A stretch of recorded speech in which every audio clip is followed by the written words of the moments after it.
All right, young scholars, I'm going to go over the Dewey Dell chapter. Before I do, last time and the chapter that precedes this is the Cora chapter, and I just wanted to highlight two things that I highlighted before, but that I want to now connect to again try to show you how the book has a construction, a way that we can decode it if we are tracking certain things. So this is Cora. She opens her chapter by saying it was the sweetest thing I ever saw. It was like he knew he would never see her again, that Aunt Spundren was driving him from his mother's deathbed, never to see her in this world again. I always said Darl was different from those others. I always said he was the only one of them that had his mother's nature, had any natural affection. So at the end of these and the beginning of these chapters, the one physical action that has connected them, right, is Darl entering the house. Right, really, the plot so far is just Darl and Jewel walk up the hill. Jewel goes and takes care of his horse. They talk about whether they should. Jewel returns. They talk about whether they should haul some lumber for Tull for $3. Jewel doesn't think that Ma's going to die if everybody just stops trying to put her in a grave. Darl suggests that they should go for the $3, that they'll be back on time. Pa is completely indecisive. Vernon is pushing for it. And then we get this misreporting from Cora that I talked about last time in that he didn't want to, that Darl was the one that fought against the $3 lumber trip. All right.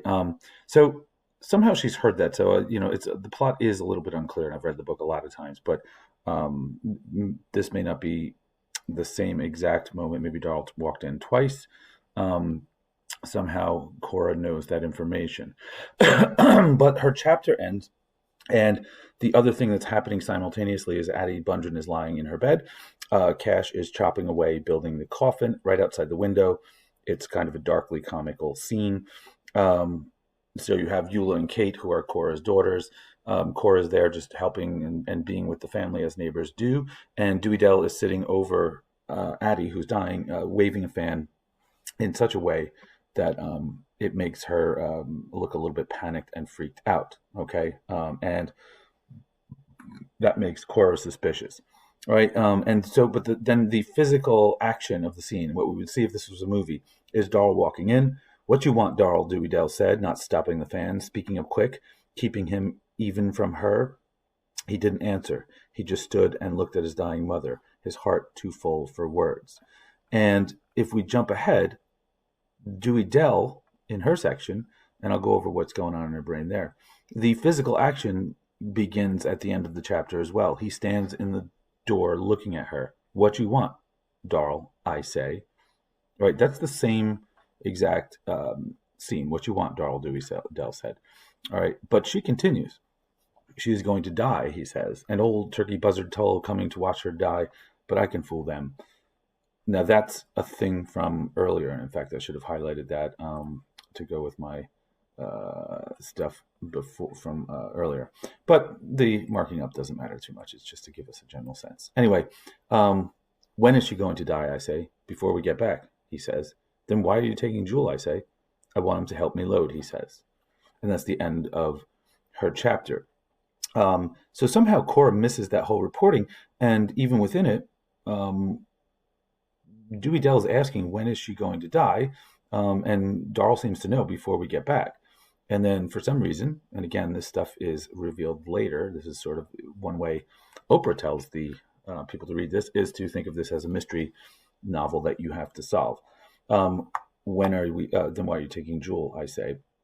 I want him to help me load. So there's some reason that she's thinking. Apparently, Dewey Dell recognizes that that Jewel is the one that actually cares about Addie the most, which again goes against the reporting we just got from Cora, which isn't really reporting; it's just her thinking. All right. So I've color coded these for the sake of some clarity.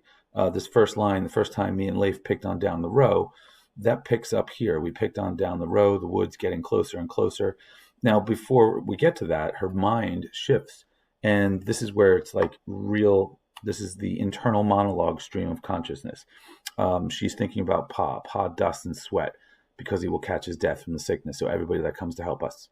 It's not a full sentence. It's just the thought she has. And that actually picks up again. And Pa thinks because neighbors will always treat one another that way, because he has always been too busy letting neighbors do for him to find out. Now, this is kind of the key thing that's going on here. Because when we look at this, the only thing we can pick up here is she's repeating stuff that we already know. Pa doesn't sweat is something that's come up. And Jewel don't care about nothing. He's not kin to us in caring, not care kin. Kin is family. And Cash, like sawing up the long, hot, sad yellow days up into planks and nailing them to something. And Pa thinks because neighbors will always treat one another that way, because he has always been too busy letting neighbors do for him to find out. So there we see something that she's trying to hide. This is a list, not only thinking about her siblings and her family, but thinking how they won't find out. And I did not think that Darl would find out, that sits at the supper table with his eyes gone further than the food, and the land full of the land dug out of his skull, and the holes filled with distance beyond the land. This is how Cora also describes him as, or Cora describes how the neighbors see him as, the queer one who is always staring out at the world and as lazy as the father. So back to the physical action. This is the thing that she doesn't want to have found out. We picked on down the row, the woods getting closer and closer, and the secret shade, picking on into the secret shade with my sack and Leif's sack, because I said, will I or won't I, when the sack was half full, because I said, if the sack is full when we get to the woods, it won't be me. I said, if it don't mean for me to do it, the sack will not be full, and I will turn up the next row. But if the sack is full, I cannot help it.